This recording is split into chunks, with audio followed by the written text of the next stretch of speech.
Makakausap po natin si Batangas ABC President Fernan Rocafort. Magandang gabi po, Board Member Rocafort. Magandang gabi po. Well, linawin po natin lahat po ba ng barangay sa Batangas ay nakatanggap nitong 200,000 mula sa bawat barangay makikinabang program at anong nangyari?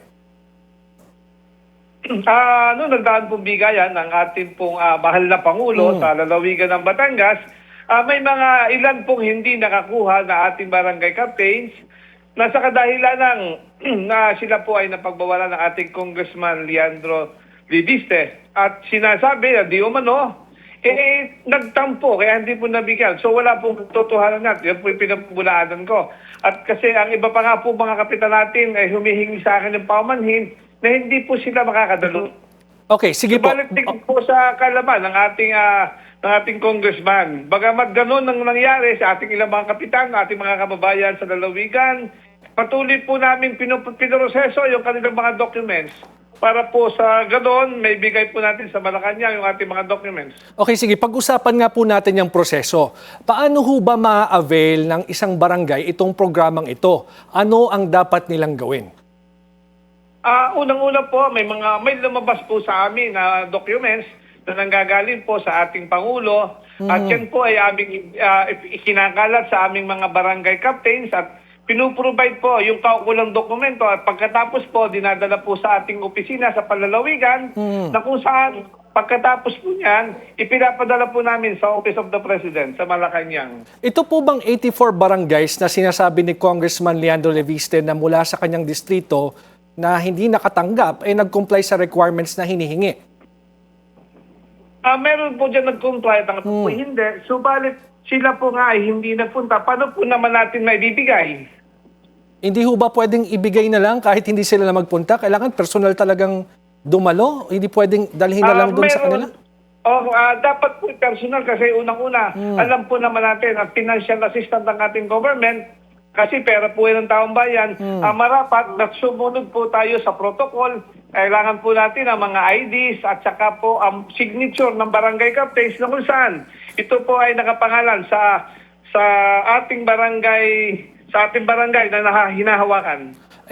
Pero kung nag-comply naman sila sa documentary requirements, hindi ho ba pwedeng kuhanin nila ito some other time? Saan nila ito pwedeng kuhanin para makinabang din naman yung mga kababayan nila? Kasi hindi naman ito personal.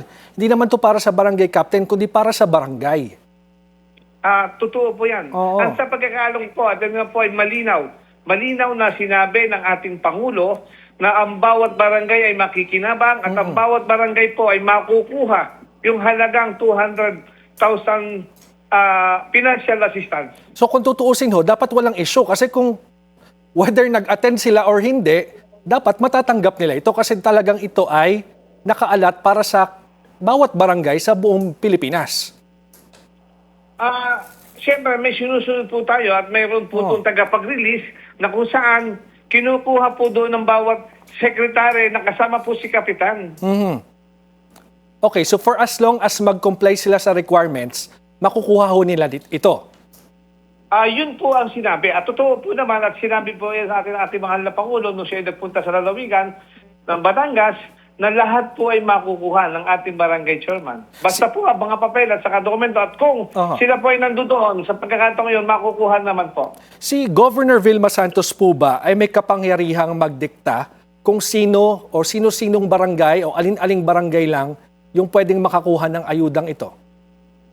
Pagdating po dyan sa NCPF financial program ng Pangulo, hindi naman po nakailam ang ating mahal na gobernador ng lalawigan. Ang kanya lang po, bilang siya nga po ang gobernador ng lalawigan, nakikita ko po na dapat lamang nasalubungin ng mainit sa pagtanggap ang ating mahal na Pangulo dahil isa yung katangian ng aming Batanggenyo na mainit namin tinatanggap, lalo't higit pag ang ganitong programa ay malaking tulong sa aming barangay. Hindi, pero may kapangyarihan ho ba o wala itong si Governor para makialam? Tingin ko po, wala po naman siyang kapangyarihan dahil yan nga pong tulong na yan ay galing sa national government, hindi po sa provincial government.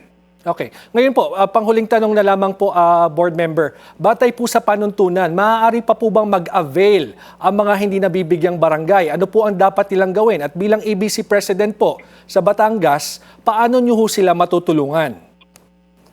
Bilang ako po ang tumatayo ng Liga ng Presidente ng Lalawigan ng Batangas, unang-una sasabihin ko po sa ating mga minamahal na kapwa ko kapitan, inaayos naman po natin, matutulong at naibibigay po naman yan. Wag na lang tayong gamitin ng ibang politiko na sinasabi na hindi na sumama ang loob ng ating gobernador na hindi po naman nakikialam ang ating gobernador dyan. Aha. Pero sorry, huling tanong na lang po, ano kayang pinanggagalingan nitong si Congressman Leviste? Bakit kailangan niyang sabihin yun? Tingin ko, nung una ako ay nakikita ko ang kanyang mga sinasaad ng mga nauna, maayos. Pero itong pahuli, napansin ko, lalong-lalo na nung ginawa niya po sa akin na naging